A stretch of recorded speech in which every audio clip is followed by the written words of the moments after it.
Saúde a todos dessa noite com a paz do Senhor. Como sempre, estamos aqui. Não sei nem que dia é hoje, se é terça, se é quarta.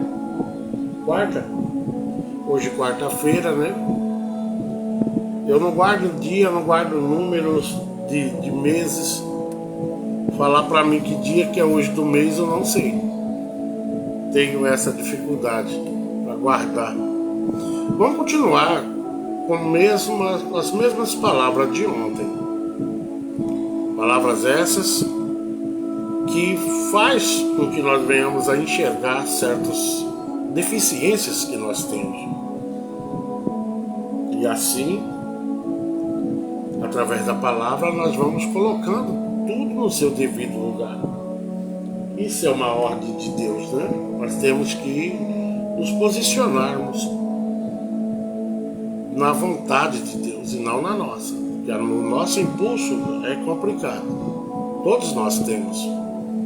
Por mais perfeito que a pessoa venha a ser, há imperfeição nele. E a Bíblia relata que Deus olhou para a terra com a finalidade de encontrar um justo. E a Bíblia diz que não encontrou nenhum. Então, nenhum de nós somos justos 100%. Por mais que nós venhamos a ser pessoas boas, pessoas de caráter, mas ainda reina em nós alguma coisa que desagrada a nós mesmos, né? Não só a Deus, porque tudo que nós fazemos vai repercutir na nossa vida. A conta vai chegar um dia. E essa conta, através do momento que ela chegar, nem sempre nós estamos esperando, né? Essa é uma grande realidade. Quando a conta chegar, eu vou estar esperando isso? Não. A maioria de nós não. Às vezes nem lembramos o que foi que nós fizemos lá atrás para Deus estar nos cobrando. Vamos olhar para Deus e dizer, mas o que foi que eu fiz?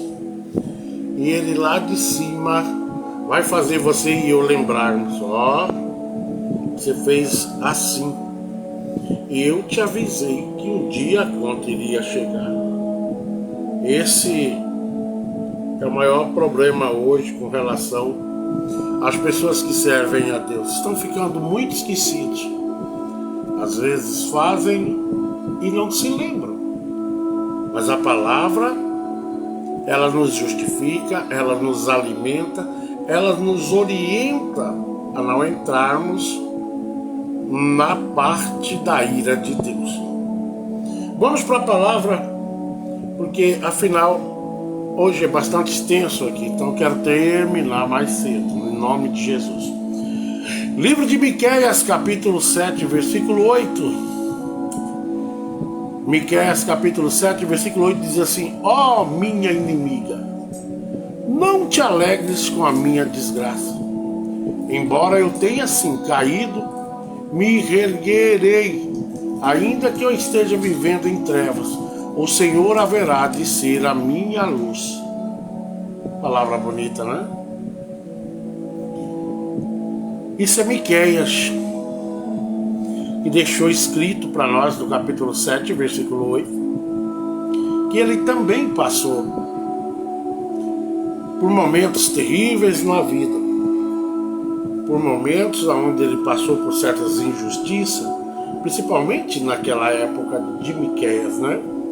Todos nós sabemos que todos esses profetas, tanto os maiores quanto os menores, quando nós falamos profetas menores e profetas maiores, eu quero que os senhores entendam que não é que eles eram anão, não. Eles não eram anão. Tinham tamanhos normais. É a extensão do livro em que eles escreveram. Os profetas maiores, como Jeremias e Isaías, é um livro bastante grande. É ou não é? É por aí que nós chamamos eles de profetas maiores e profetas menores, tá? Não pensa que eles são pequenos, não, que eles não eram não. Eles eram homens normais. Porém, o que eles escreveram, alguns escreveram mais conteúdos e outros escreveram menos. Por isso são taxados de profetas menores, mas a eficácia da palavra deles é a mesma do profeta maior, viu? A eficácia é a mesma. Foi o mesmo Espírito que inspirou cada um deles a estar escrevendo e deixando para nós gratuitamente, para que nós venhamos a nos orientar e vivermos em bem comum com o nosso Deus. Ó, minha inimiga, não te alegres com a minha desgraça. Está escrito assim na Bíblia. Embora eu tenha sim caído, ele admite que caiu, me reerguerei, ainda que eu esteja vivendo em trevas. O Senhor haverá de ser a minha luz. Talvez você não entenda o momento de dificuldade que você está vivendo. Sei que ao redor, às vezes até os próprios parentes, estão daí te desejando cada dia mais que você se afunde mais. Mas Miqueias, ele tinha uma aliança com o nosso Deus. E ele sabia que Deus era responsável por tirar ele dessa situação. É isso que me chama a atenção. Esses homens caíram, como ele mesmo admite aqui. Ah, minha inimiga, não te alegres com a minha desgraça. Embora eu tenha sim, olha só, caído, me reerguerei. Vou me reerguer de novo. Esse é o seu propósito. É a linha do seu pensamento. Todo crente que tem essa linha de pensamento, por mais que ele caia, ele sabe o caminho de volta. Quando eu vejo essa palavra, eu me lembro do filho pródigo, né? Ele passou pelo que ele passou, mas ele sabia o caminho de volta. Ele não era cego e nem deficiente. A Bíblia diz que ele fisicamente ele era perfeito. Ele tinha muita força, ainda lhe restava força, quando ele entrou nesta palavra. Embora eu tenha caído, mas me reerguerei de volta. Por quê? Porque Miqueias, assim como o filho pródigo, sabia a estradinha que ele fez para chegar até ali. Ele sabia onde ela se encontrava, e eles encontraram essa estradinha e voltaram para a casa do Pai. Às vezes a gente não consegue entender. E a palavra diz em 2 Coríntios, capítulo 4, versículo 9, diz que somos sim perseguidos, mas jamais desamparados, abatidos, mas não destruídos. É essa visão que o homem de Deus tem que ter. Tem que estar sempre por dentro, dizendo, não importa se eu cair, o importante é o primeiro passo que eu vou dar. Eu vou dar ele me reerguendo sentido aos pés do meu Pai, aquele que nunca me desampara. Como a palavra em 2 Coríntios capítulo 9 diz, somos perseguidos, e muitas vezes pela perseguição você termina saindo da casa do Pai, saindo da presença de Deus. Muitas das vezes acontece isso. E aí nós ficamos ali, eu não volto mais lá por questão disso, daquilo. E o Senhor diz, você se esqueceu que eu sou o mesmo? Que eu continuo na mesma posição? Que eu continuo te amando do mesmo jeito, te esperando do mesmo jeito, e a porta, aleluia, do meu aprisco para você continua aberta. É isso que nós temos que entender. Eu caí, todos nós caímos. O crente que falar para mim que ele nunca caiu, ó, meu irmão, vai se consertar, porque é igual aquele que diz que ele nunca pecou. Nunca pequei. Eu nunca pequei. Quem pecou foi fulano. Ele nunca pecou. Está enganado. Todos nós pecamos. No momento que nós pecamos, nós estamos caídos ali. Mas a Bíblia diz que, filhinho, se por acaso, né, entrar em dificuldade, lembre que eu sou o teu advogado. É assim que a palavra nos ensina, a recorrermos a Deus enquanto há tempo, enquanto há dentro de nós ainda o sentimento de que Deus é o nosso maior patrimônio. Ah, pastor, mas por que o crente tem que ser perseguido? Pergunte para Deus quando você chegar lá. Porque quando o crente pergunta isso, está na cara que ele nunca pegou a palavra para ler. 2 Coríntios capítulo 4, versículo 9 diz: somos perseguidos, mas jamais desamparados. É essa certeza que você tem que ter. Abatidos, mas não destruídos. Ninguém consegue destruir uma vida que tem aliança com Deus, por mais difícil que venha a ser a tua dificuldade. É isso que você tem que crer. Não importa o momento que você esteja vivendo, mas lembre que o teu Criador, Ele nunca dorme, como eu sempre falo aqui. Ele está sempre te dando reforço para que você continue nesta batalha. Tem pessoas que servem a Deus que sofrem muito. Eu sei que sofrem. Sofrem e não sofrem pouco. Parece que a vida dele ou dela é constantemente em sofrimento. Mas eu te digo uma coisa, tudo isso vai passar. Você, sim, pode estar vivendo momentos de perseguição, mas jamais será desamparado. 2 Coríntios, capítulo 4, versículo 9. Abatido muitas vezes nós vamos ficar. Com certeza iremos ficar abatidos. Vamos nos sentir abatidos, a não querer darmos nenhum passo à frente. Mas a palavra diz: abatido sim, mas não destruído. Enquanto a vida, há esperança de nós recorrermos à fonte que nos dá sustentabilidade para ficarmos de pé. Não importa quem foi que pisou em você. O importante é nós sabermos que Deus está na nossa causa. João Bento da Silva, a paz do Senhor, Deus abençoe, pastor José Carlos. Deus te abençoe. Que Deus abençoe ricamente a tua casa, tua vida e tudo quanto você tocar, viu, João Bento? Que Deus abençoe. Então, nós temos que entender que 2 Coríntios, ele reafirma isso para a vida nossa. Ele reafirma: somos sim perseguidos, mas jamais desamparados. Então, na tua luta, você não está sozinho. Doido é o crente que pensar que está sozinho.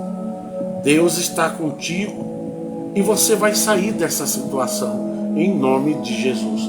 Salmo capítulo 20, versículo 8 diz: eles vacilam e caem, nós porém nos levantamos e ficamos de pé. O cair é do homem. E o levantar, pastor, também procede do homem. Esse negócio que o cair é do homem e o levantar é de Deus, não. Isso está errado, viu? Tudo depende das suas decisões. É você que vai tomar essa decisão e ficar de pé diante de Deus. E Deus, então, a partir daí, aos primeiros passos que você der, Ele já vai estar te sustentando e te equilibrando de volta, para que você retome aquilo que você perdeu. É isso que nós temos. Aí em Salmos, capítulo número 20, versículo 8, diz: eles vacilam e caem, nós porém nos levantamos. Essa é a diferença do homem de Deus para o homem que não conhece a Deus. O homem que não conhece a Deus, ele vacila e cai, e não há muitas vezes possibilidade dele se levantar de novo. Mas você não. Você tem a semente, a palavra que está já incubada dentro de cada um de nós. Deus adaptou os conceitos dele. Por mais que você esteja longe da presença de Deus, ainda há uma tocha viva vos avivando constantemente, vos orientando, dizendo: volte à casa do teu pai, filho pródigo, que lá ele te espera com um anel novo, uma sandália nova, uma vestimenta, e neste dia vai haver festa na casa do teu pai. Nunca é tarde para nós recorrermos de onde nós viemos, ou retornarmos, né, de onde nós viemos. Nós temos que dar essa oportunidade para a nossa própria alma, né? Aqui não é só ataca, não. Tem dia que Deus, né, coloca palavras animadoras nas nossas vidas, porque a palavra é que diz tudo. Salmo 20 e versículo 8 diz: eles vacilam e caem. Está falando do homem, do mundo. Eles vacilam e caem, para eles acabou. Mas nós, porém, nos levantamos e ficamos de pé. É a palavra que está dizendo. É tempo, sim. Deus não se esqueceu de você, das promessas que Ele te fez. Então abra o teu coração nesta noite e diga: Senhor, eu mesmo assim, o Senhor ainda me ama? Ele nunca deixou de nos amar. Em momento nenhum, não importa a situação em que estejam seus filhos, a tua casa, a tua vida, Deus, a Bíblia diz que Ele é o mesmo ontem, hoje e eternamente. É isso que você tem que colocar na tua cabeça. Por mais que você tenha passado por muitas lutas, o Senhor ainda é a tua luz. Ainda é a tua única e maior e mais potente resposta na face dessa terra. Salmo número 27, versículo 1 diz: o Senhor é a minha luz, a minha salvação. A quem temerei? O Senhor garante a minha existência? Garante. Ele garante a minha existência, assim como garante a sua. Independente das decisões que você tomou, Ele continua sendo teu Deus. Porque Ele te conhece bem antes do ventre. Ele te projetou antes do ventre. Então Ele te conhece por dentro e por fora. Sabe quem vos feriu, sabe quem já te machucou. E Ele com certeza vai chegar e colocar um bálsamo e vai sarar todas essas nossas feridas. Com o tempo você vai olhar para trás e cada vez mais ficará grato a este Deus, porque Ele mantém você e eu vivo. Por isso que Salmo 27 e versículo 1 diz: o Senhor é minha luz, a minha salvação, a quem temerei? Você não tem que ter medo das dificuldades que você passa. As dificuldades vêm e assim também vão, em nome de Jesus, nas nossas vidas. Assim como elas vêm, elas irão um dia embora. Desde que você não alimente ela, desde que você não dê chance para ela crescer na tua vida. Corra aos pés do Cordeiro que tira o pecado do mundo, que Ele também não tira só pecado, mas Ele também vos tira, me tira das situações caóticas que o inimigo muitas vezes quer nos colocar dentro. Deus é o teu Redentor, aí Ele vive e vive para sempre na minha e na tua vida. Ele é a única esperança e a mais verdadeira e justa que você um dia já viu. Não existe justiça mais justa do que a do nosso Deus. Então por isso que Davi diz aqui: o Senhor é a minha luz, a minha salvação. A quem eu temerei? A nada. Você não tem que temer nada não. Essa dificuldade vai passar. Daqui a pouco vai estar tudo no lugar, porque Deus tem o melhor dessa terra para a tua vida. Creia nisso. E o Senhor garante a minha existência. O Senhor é quem garante a nossa sobrevivência nessa terra. Por quantas coisas difíceis Davi passou. Davi não era nem para ter morrido de velho, era para ter morrido olhando a olho nu. Tudo indicava que um dia ele iria morrer pela própria espada. Mas Deus sempre foi um defensor fiel da vida de Davi, assim como é defensor fiel, escudo broquel na tua e na minha vida. Lembre-se disso. Então por isso Davi diz no Salmo 27, versículo 1, ele diz: o Senhor é a minha luz, a minha salvação, e a quem eu temerei? Não temos que temer a ninguém. Temos que continuar andando e dando graça a esse Deus. Salmo 37, versículo 24 diz: se cair, não ficará por terra, porque o Senhor o segura pela mão. Davi de novo reafirmando: não importa o momento que você esteja vivendo, o tamanho da luta que você está vivendo, que às vezes até te distancia de Deus, mas Deus jamais se distanciou de você. Jamais Deus te vira as costas. Ele está aí observando, esperando você lançar tua mão para Ele, porque é bíblico. Salmo 37 e versículo 24 diz: se cair, não ficarás por terra, porque o Senhor, Ele vai ao teu encontro na hora da nossa angústia. É assim que a palavra diz, viu? Porque o Senhor o segura pela mão, e Ele está hoje oferecendo a mão dele de novo para todos nós. A mão dele continua estendida, sempre estendida, esperando que você tenha força para pegar na mão, nesta mão tão poderosa, que quer te livrar de tantas coisas que nos acontecem no decorrer das nossas vidas. Deus é maior e único e soberano. Nunca se esqueça disso. Salmo 107, versículo 10, vai falar da pessoa que vive na escuridão, prisioneiro deles mesmos. Como assim, pastor? Salmo 107, versículo 10 diz: alguns habitavam na escuridão mortal, prisioneiro da miséria e dos grilhões de ferro.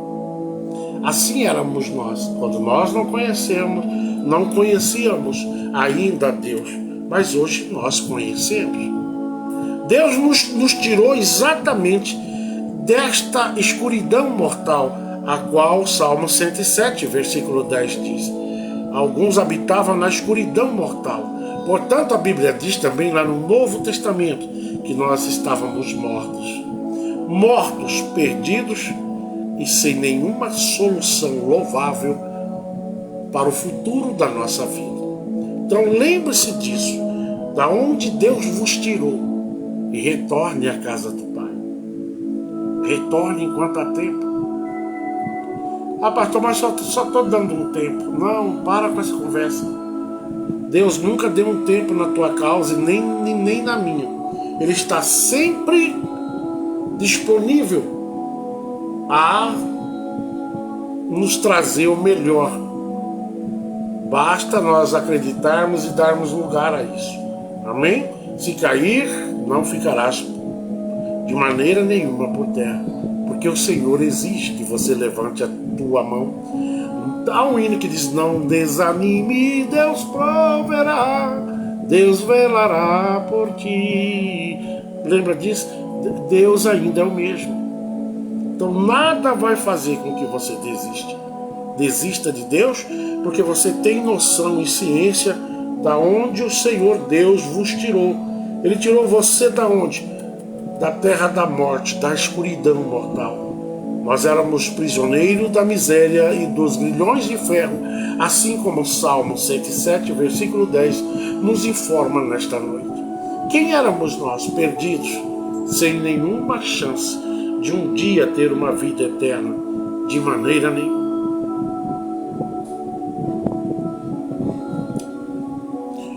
Provérbio 24 e versículo 16 diz de novo o que eu estou falando aqui: pois ainda que o justo caia 7 vezes, 7 vezes tornará a se erguer. Os ímpios, todavia, são arrastados para a desgraça.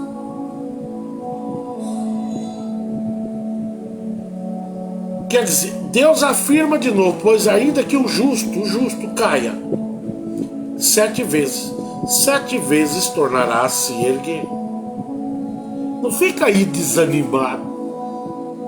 Pastor, mas eu caí, eu não quero mais nada, eu desanimei. Deus ainda é a tua força. Ele está lá ainda disponível para você e para mim. Recorrermos a Deus enquanto Ele está nos oportunizando a isso. Deus tem o melhor para quem é justo. Ah, pastor, mas eu sou justo, mas só vivo em prova. Para ter esse nome, é justo que nós venhamos estar em prova. O justo, ele sempre vai estar em prova enquanto viver nesta terra. Sempre vai estar. Porque por que existe a luz e a escuridão? A luz está sempre confrontando a escuridão. Por que existe isso? A prova faz parte da nossa vida. Mas, porém, a vitória também. Cada prova que nós passamos mais forte, nós ficamos na presença do nosso Deus. É isso que você tem que entender e logo. Fica aí esperando o cabelo ficar branco ou talvez morrer para entender isso. Você quer ter vitória? Há um hino de Matos, que eu acho que é, ele diz que a vitória vai chorando, geme e chora, e é a mais justa verdade. A mais justa verdade. Então, Provérbios 24 diz: ainda que você caia 7 vezes você tornará a se erguer. Porém, o homem e a mulher que não conhece Deus já não tem, porque ele diz aqui: os ímpios todavia são arrastados para o fim. O que é ímpio? São pessoas que não têm nenhuma ligação com Deus, que despreza Deus, que não quer Deus na vida deles. Eles estão por conta e risco, por conta própria. E qualquer dano que vier a fazer com que eles caiam, pode ter certeza que ali eles morrem. E ali certamente será o fim deles. Se eles se arrependerem e recorrer a Deus, certamente Deus vai vir e gerar providência na vida dele. Provérbios 24, versículo 17 diz: se o teu inimigo cai, não te alegres com isso, e não insulte o teu coração se ele tropeçar. Nós temos que continuar andando.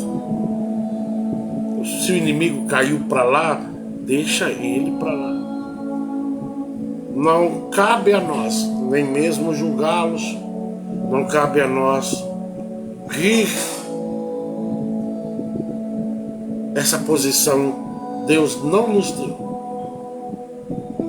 Nós temos que continuar marchando. Se o inimigo está caindo, é coisa de Deus e o inimigo para lá. Mas você e eu não temos o direito de querer escarnecer porque eles caíram. Igual eu vejo alguns crentes aí, às vezes até em cima do púlpito, contando vantagem. O irmão tal caiu, você viu lá, eu sabia, né? Tem crentes que falam, Deus tratou com ele. Não é assim, irmãos. Deus, ele nos justifica, mas ele não faz justiça porque você mandou, porque você pediu. Nós não vivemos, a balança nossa não tem poder de pesar ninguém. O único que tem poder de justiça é Deus. E ai de nós se chegarmos a querer escarnecer, porque Deus tratou bem a que você não gosta, que eu não gosto. Temos que continuar glorificando a Deus e nunca, de maneira nenhuma, zombar da pessoa que está passando por aquele vitupério, por mais que ele seja teu inimigo. O que a Bíblia nos ensina é que nós devemos amar os nossos inimigos, ao contrário, tá? Amar ele. Isso é bíblico. Por isso que Provérbios 24, versículo 17 diz: se o teu inimigo cai, não te alegres com isso. É bíblico, é a palavra. Pega a palavra aí que você vai ver. Porque tem crente que ele gosta muito de ouvir, mas por que não ouve com a Bíblia na mão, né? Não, esse é o pastor falando caraminhola. Não estou falando da palavra, da bússola, da orientadora, a que faz com que você não venha cair em nenhuma desgraça futura. Esta palavra que vos alimenta, essa palavra que traz para você resposta. Uma dos maiores profetas que eu conheço é a palavra. A Bíblia é aberta, é a profecia viva e eficaz nas nossas vidas. Nós temos que dar ênfase à palavra, porque tem crente que tem Bíblia, mas a Bíblia não conhece ele. Só conhece também aqueles versículos bonitos, né? A glória da segunda casa, não é não? O que Deus tem para mim. Não, Deus não tem só bênção para nós, não. Tem bênção para aqueles que andam no prumo, para aqueles que andam no caminho estreito.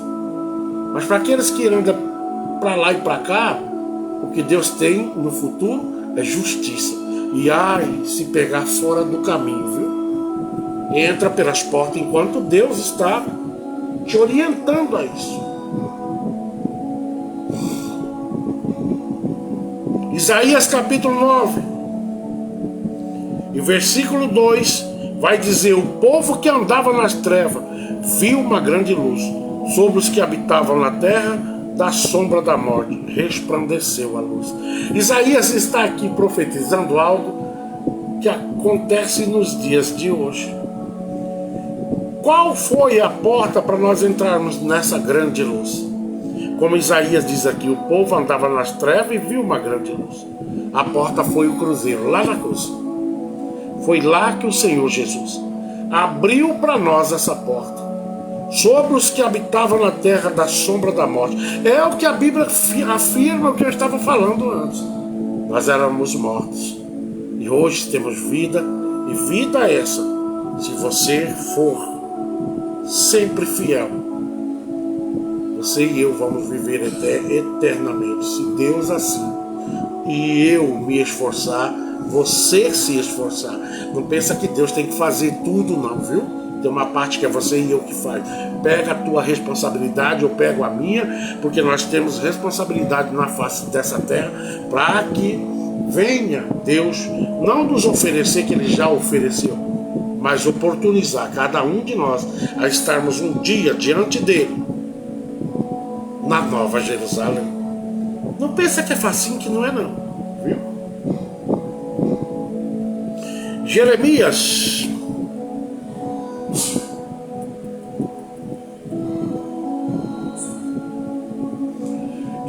capítulo 8, versículo 4 diz: Tu lhes dirás, assim diz o Senhor, quando os homens caem, porventura não se ergue mais? Quando uma pessoa se desvia do caminho, não lhe é possível retornar a ele? É o que eu estava falando antes. Claro que é possível, desde que essa pessoa tenha a consciência de que precisa voltar. Mas muitos saem, a primeira coisa que eles fazem é confrontar Deus. Já viu? Aquelas pessoas que saem da igreja e resolvem agora virar a casaca e confrontar Deus. Assim tem muitos. Mesmo assim, Deus continua amando eles. Mesmo assim, Deus continua esperando eles. Porque assim como a palavra diz em Jeremias capítulo 8, versículo 4: Tu lhes dirás, assim diz o Senhor, quando os homens caem, porventura não se ergue mais? É uma pergunta. Porventura ele não se ergue mais? Se ergue sim. Porque Deus está ali com a sua mão, prontificado a alcançar você e eu de novo.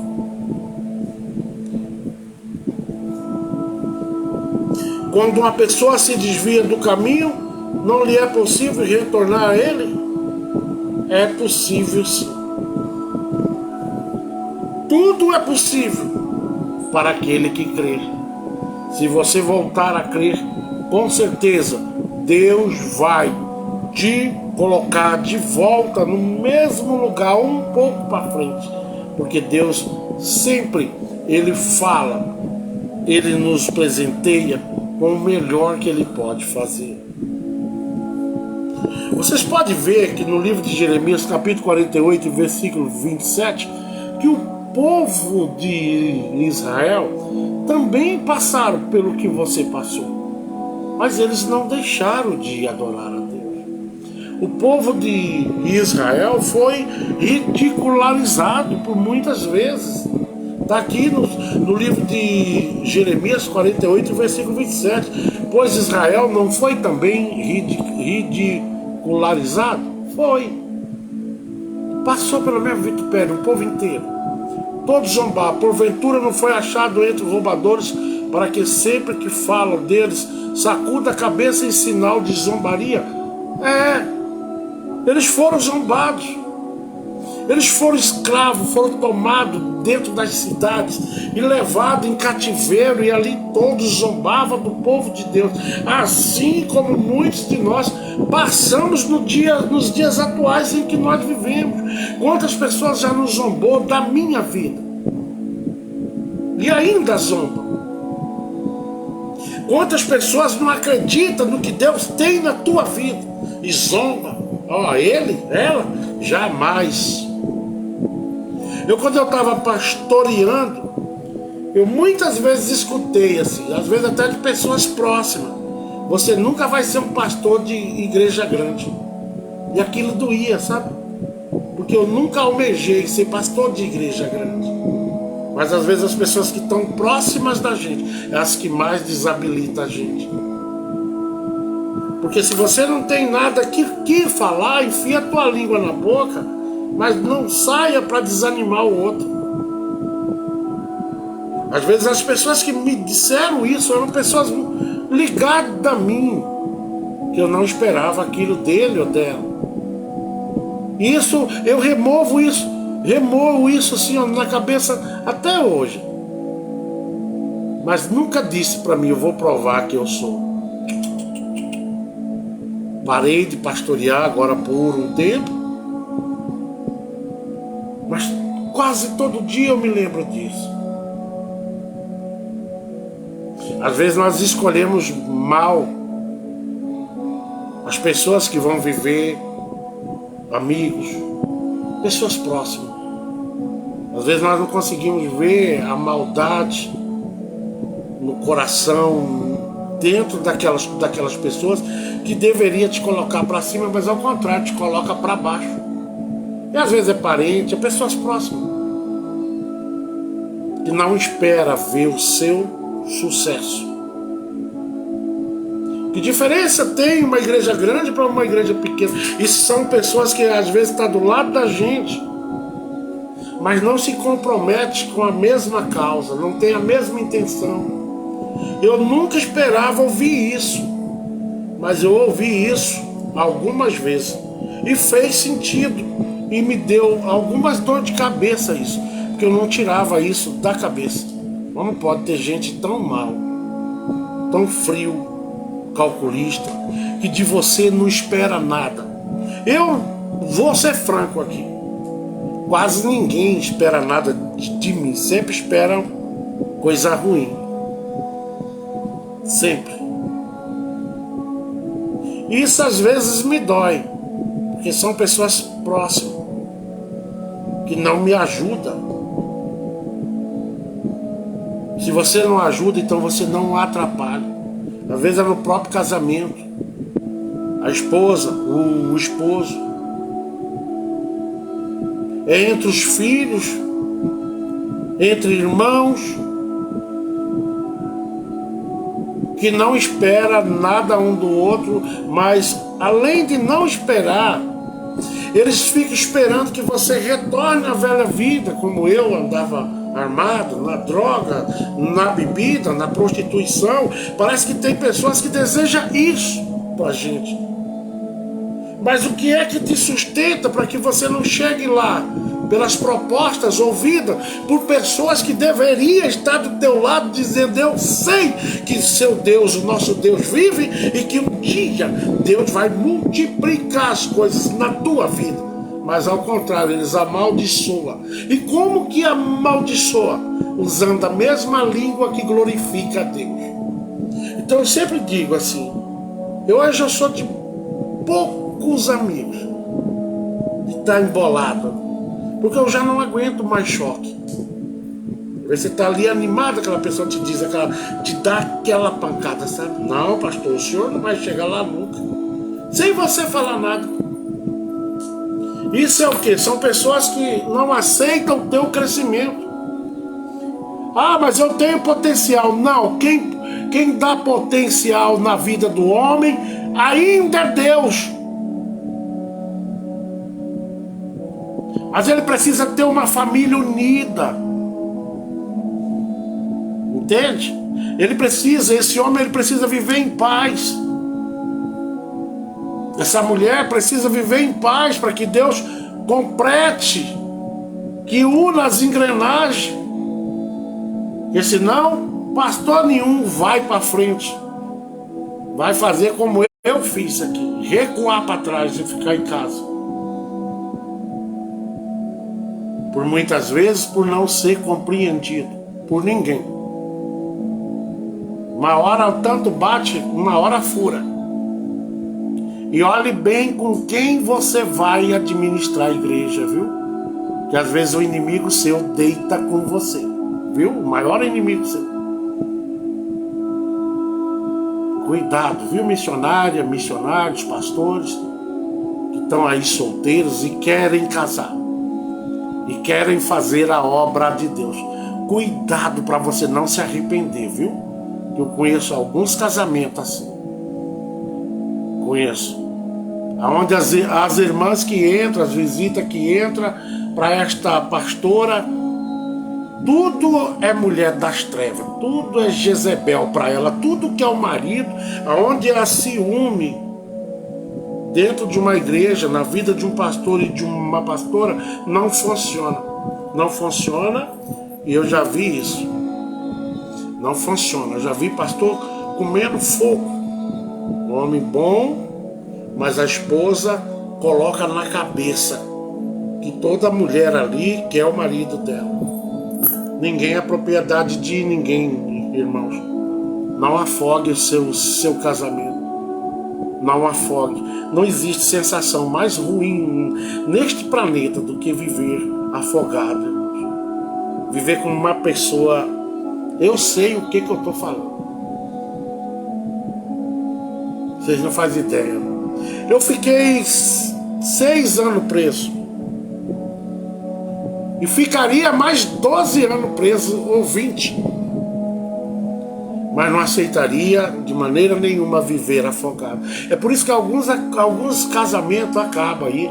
E a gente não faz ideia por que acabou. É porque um afoga o outro. É daquele modelo que você não pode... Tem que andar com a cabeça baixa o tempo todo. Estou falando isso aqui porque eu sei o que eu estou falando. Viu?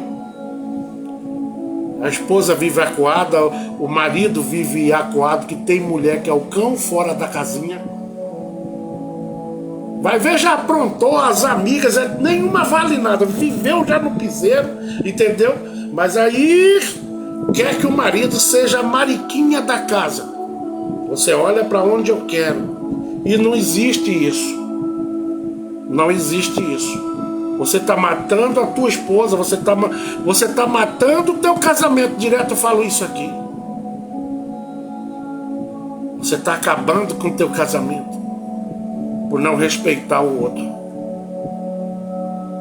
Hora dessa eu vou contar uns trem aqui.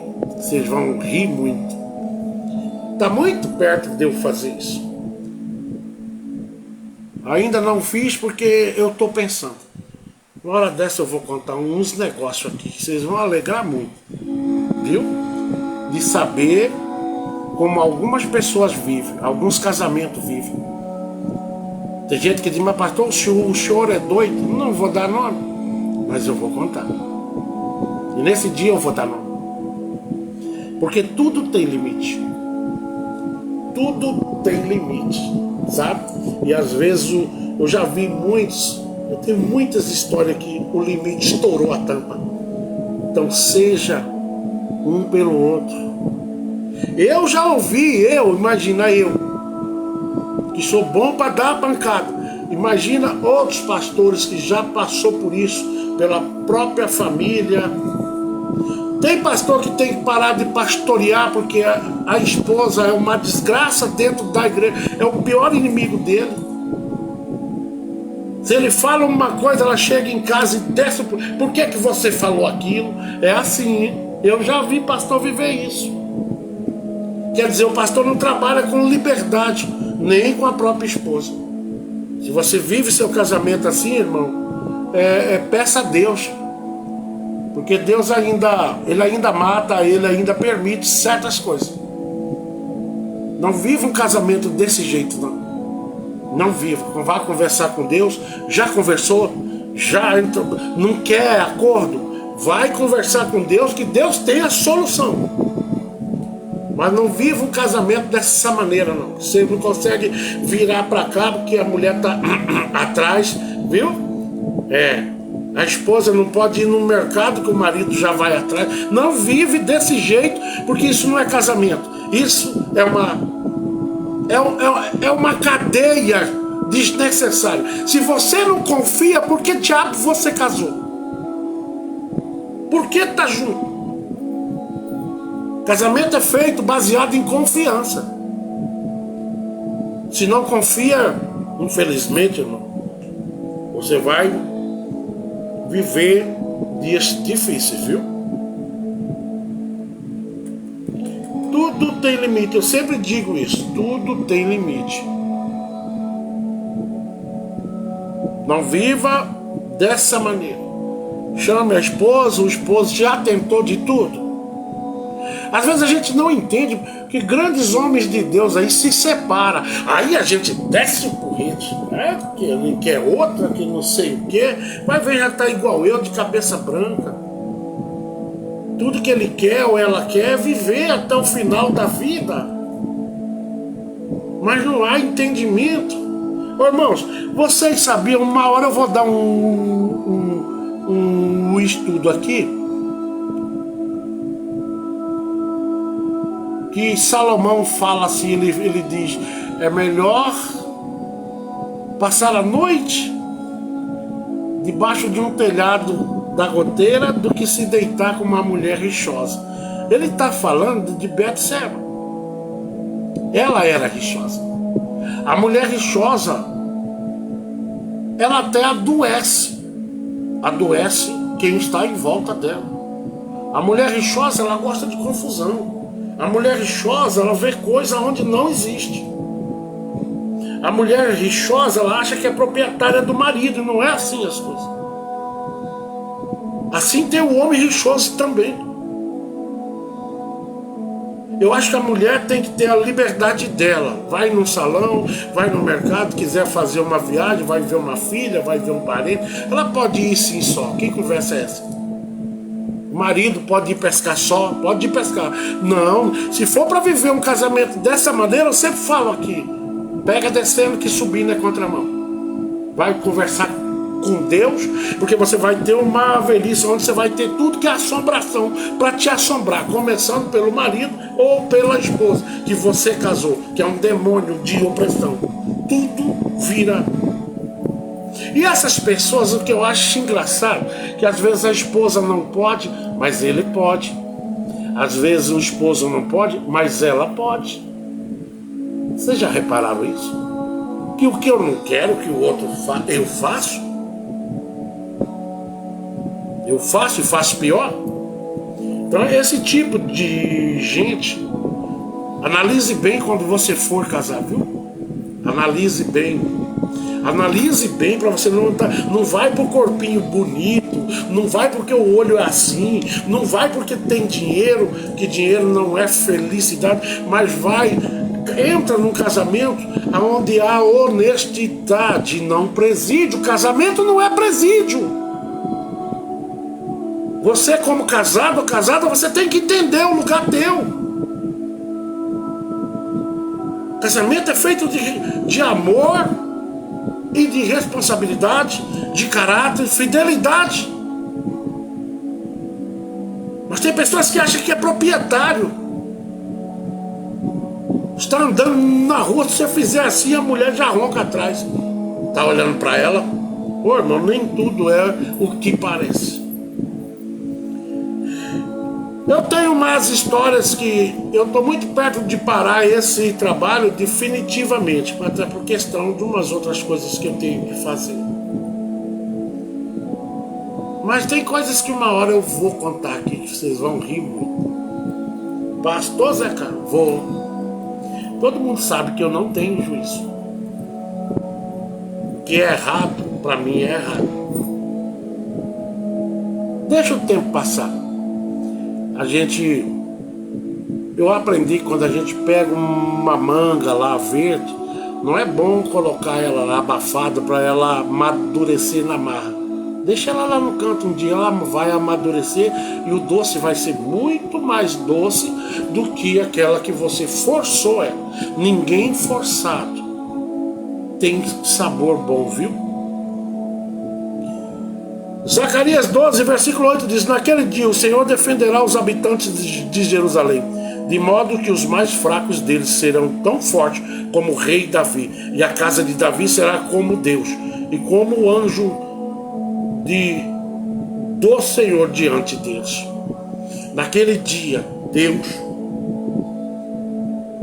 defenderá os habitantes de Jerusalém. E quem são esses habitantes? Você e eu. Lembra disso. Mas primeiro, organize a casa sua. Não viva um casamento desse jeito.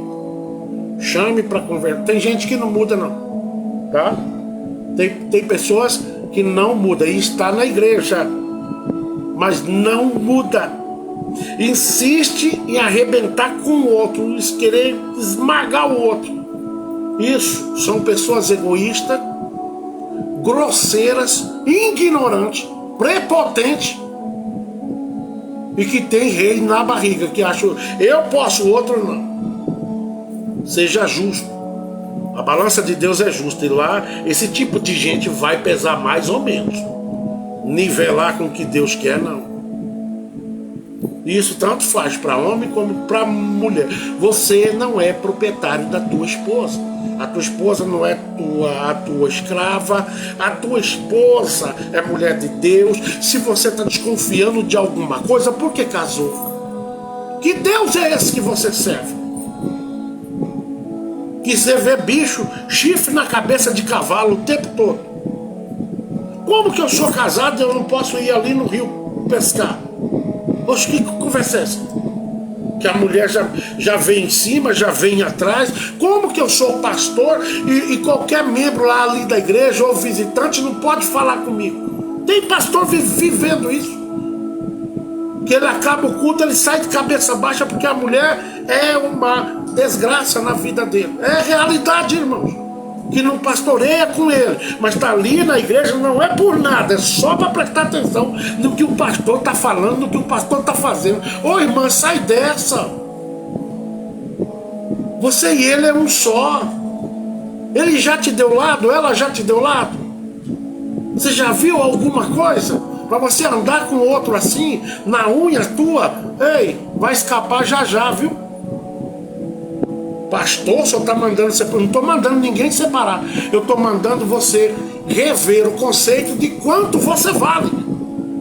Quanto eu valho, pai? Para mim viver isso. Porque depois que sobe, quem está lá em cima não quer descer, nivelar de jeito nenhum. Essa é a realidade. E a mulher de Deus e o homem de Deus, você tem que mudar. Eu tenho que mudar constantemente. Mudar para viver melhor com o outro. Dando liberdade. E quem ganha essa liberdade tem que ser gerenciador. E se gerenciar de qualquer jeito. Porque tem mulher que diz: onde o meu marido vai, eu vou. Eu já não sou assim. Eu acho que isso é afogar. Afoga o outro, mas afoga com força. Porque às vezes eu quero ir pescar. Como é que eu posso ir pescar lá com o Caleb? Só eu e ele, vamos embora nós dois pescar. Carla, quando vai lá no salão, eu não entro. Carla, quando vai no banco, eu não entro. Um monte de coisa que Carla faz, a esposa minha, que eu não vou lá, vou afogar ela pra quê? Ou ela tá no telefone, eu vou esperar ela tomar banho e vou lá saber com quem que ela estava falando. Por mim pode falar o dia inteiro aí. Cada um é responsável por sua vida conjugal, assim como o olho de Deus também não para de olhar para o povo dele aqui na terra. O que eu faço escondido, Deus está vendo. O que você fez escondido, Deus viu. Para com essa bobeira, porque ninguém vai ser tomado por inocente se haver nele culpa, a Bíblia diz. Amém? Vamos orar e glorificar a Deus por esse trabalho de hoje. Eu só estou dando um conselho, porque eu sinto que tem pessoas vivendo assim. Lembre bem, ele não é teu dono. Não viva assim não, dias e dias doente, triste. Porque eu imagino o quanto isso é ruim. Quanto você fica remoendo isso. Por que isso? Eu não mereço isso. O quanto você fica vivendo isso o tempo todo. Mas Deus está vendo. Tudo Ele está vendo. Tudo Ele está vendo. Irmãos, eu não vou com esse trabalho. Talvez esse mês vai ser o último mês que eu vou com esse trabalho aqui. Eu vou parar. Mas por que, pastor? Não, o povo hoje não está precisando de... Alguns não estão nem precisando de Deus. Não é questão do povo, é que eu preciso parar. Eu vou parar. Não sei quando, mas eu vou parar. Pastor, Deus vai te cobrar. Não, vai cobrar de você. Porque eu paro, você continua. Oxe, eu vou fazer outra coisa que vai entrar bem nesse horário aqui. Então eu vou ter que parar, né? Infelizmente. Não sei até quando vou, mas eu acho que não vou mais que 15 dias nesse trabalho, não. Tenho que tomar umas decisões aí, e essas decisões vai cair, se eu voltar a fazer o que eu estava fazendo, vai cair bem nesse horário aqui. Então não vou ter tempo para fazer isso aqui, né? Que Deus abençoe a todos. E vamos lá, um dia após o outro. Bendito Deus, nosso Pai, Criador do céu e da terra, e o que sabe o que vai acontecer amanhã é o Senhor. Não há Deus mais justo do que o Senhor. Deus, por quantas vezes eu vejo pessoas que passaram por tantos vitupérios difíceis, Pai. Lá no mundo o Senhor deu livramento, mas não consegue, meu Deus, ter paz na própria casa dele, com a própria pessoa que ele deita, dorme todos os dias. E o homem, meu Pai, o Senhor diz que ele é o cabeça da casa. Não é o gladiador, o carrasco, mas o cabeça da casa. E muitos homens aí já não se sentem assim. E também algumas irmãs também vivem, Pai, este inferno no interior de suas casas, aonde é obrigada a ser aquilo que o marido determinou para ela. Ô Senhor, entra na causa de cada um. Por isso que muitos casamentos hoje não estão dando certo, porque alguns estão tomando posições tão radical, tão difíceis. Casamento não é um presídio, que eu sei que não é. Mas casamento é duas pessoas que se unem para um fazer o outro feliz. Mas muitos é ao contrário. Quer ser feliz, mas não consegue fazer o outro feliz. E assim tem casamento de muitos crentes aí, que na igreja pula, sapeca, fala em língua, prega bonito, canta bonito, Pai. Mas em casa vive um inferno constantemente. Que o Senhor entre e abale as estruturas dos corações endurecidos que vive assim com seu cônjuge. E transforme para que ele siga adiante glorificando o teu nome. Deus também nesta noite abençoa a vida do pastor Gilmar, de missionária Cida Lima, lá no estado do Piauí, os seus filhos, a igreja aonde eles ali pastoreiam. Deus abençoe a oficina que eles têm, que é dali que ele retira o pão de cada dia. Que o Senhor continue abençoando e agraciando este casal de muito mais alegria e força e determinação, porque o Senhor assim os colocou ali naquele estado, Pai. Os trouxe de volta para aquele estado, para que seu nome seja enobrecido através da vida deles. Dê a eles uma noite de paz e de alegria em nome de Jesus. Pai, também nesta noite, abençoe a vida da irmã Francisca Souza, aonde ela estiver. Que o Senhor continue abençoando ricamente, sem medida, a vida da tua serva. Pai, nesta noite também apresento a vida do Júnior Passamai, da Kelly Passamai, do neto Ah, Senhor, os pais de ambos,